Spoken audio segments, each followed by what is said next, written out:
There's something about holding your first baby in your arms.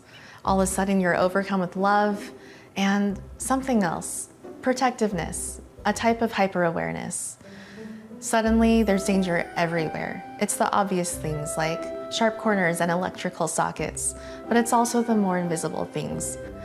I remember the first time I went to my medicine cabinet and started really reading the ingredients list. You don't get very far down the list before you stop being able to pronounce things. Water, isohexadecane, propyl glycol, and it's even marked clean right on the bottle. Then you look it up and it gets a 6 out of 10 on the toxicity scale. You feel so overwhelmed. Why is it this hard to find good products? Luckily, it's been years since my first baby. As I prepare for my second baby, it feels completely different. I am much more informed now, and it feels like health has finally taken priority for more and more small companies.